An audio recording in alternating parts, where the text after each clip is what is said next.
like and subscribe, and I hope to see you next time. Thanks.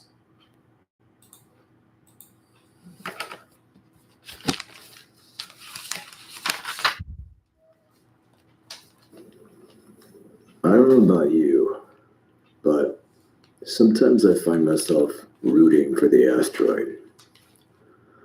Not in a malicious, burn it all down way. More like an exhausted sigh from the soul.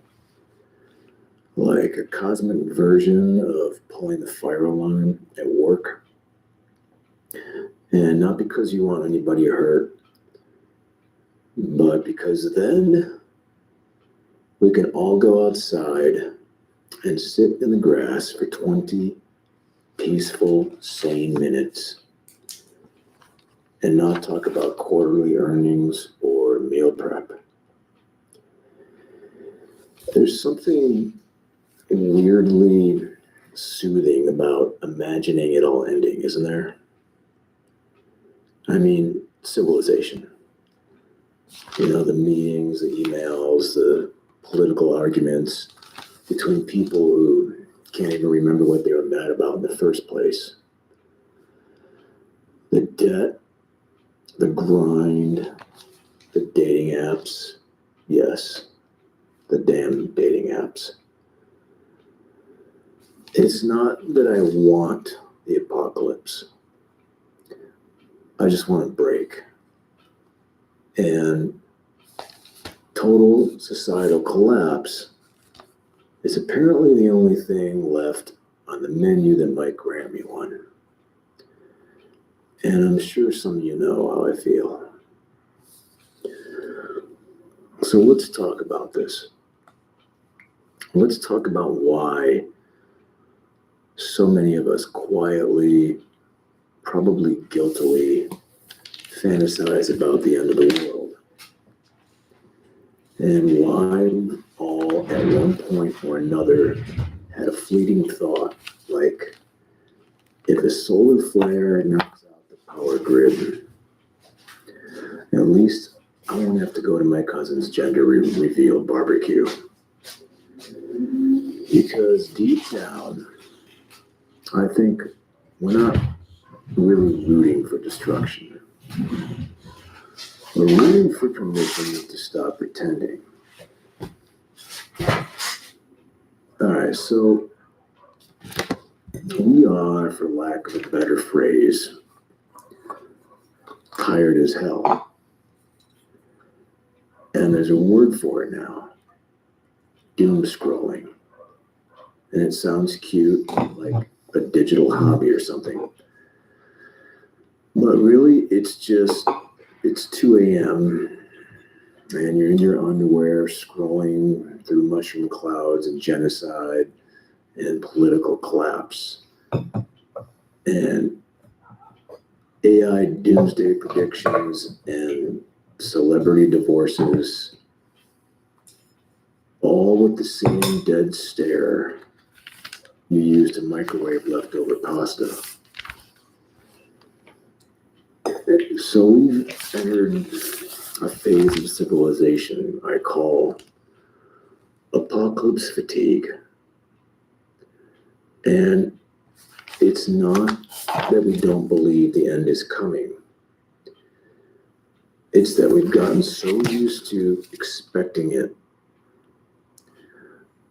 we're now low-key annoyed that it hasn't happened yet. Like, you know, if the planet's gonna burn, can we at least skip the part where I have to go to work tomorrow? And, you know, this isn't just personal burnout. This is cultural burnout. You see it in the entertainment, in zombies, pandemics, nukes, dystopias, and robot dogs. Let's not forget them. You know, the end of the world, it isn't just a genre anymore. It's practically a lifestyle brand. I'm like, we're binge watching societal collapse like it's comfort food. Oh, a new season of Black Mirror. Can't wait to be emotionally destroyed and spiritually hollowed out again. Though I do admit I enjoy Black Mirror. But here's a darker truth. We don't just watch the end of the world for fun. We romanticize it, and we kind of fantasize about it, and not because we're evil or broken or goth teenagers in adult bodies, but because collapse is starting to sound like a kind of freedom. It's the fantasy of the Great Reset.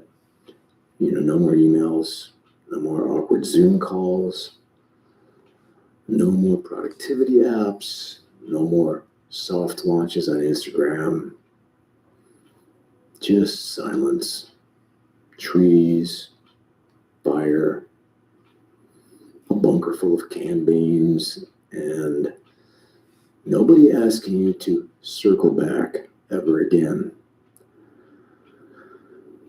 So there's something seductive about the idea that we can all just let go,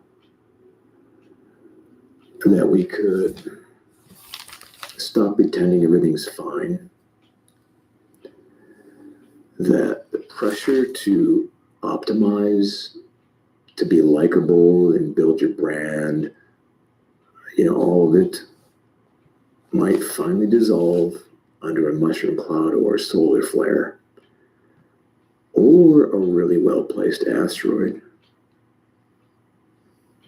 Because if we're being truthful with ourselves, modern life feels like a joke someone forgot to tell the punchline to.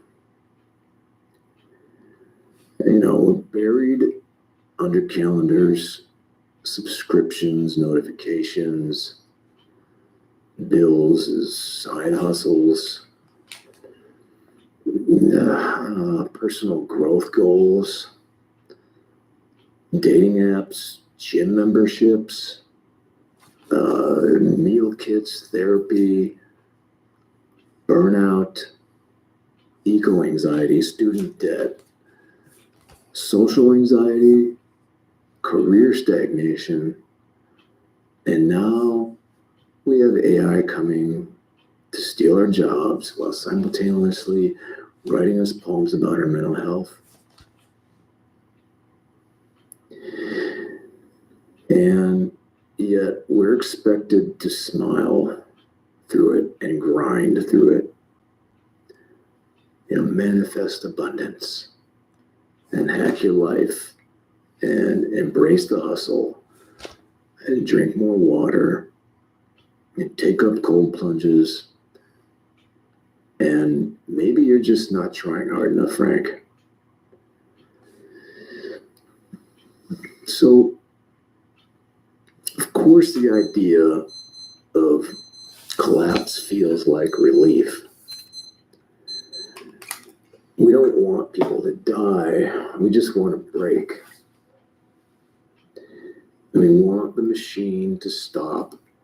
And we want the game to end so we can finally stop pretending that we ever understood the rules in the first place. And this is why so many of us gravitate towards end of the world aesthetics. Rust and ruins and overgrown buildings, last person on earth vibes, all that. There's something hauntingly peaceful about imagining a world where human noise has been turned off. There's something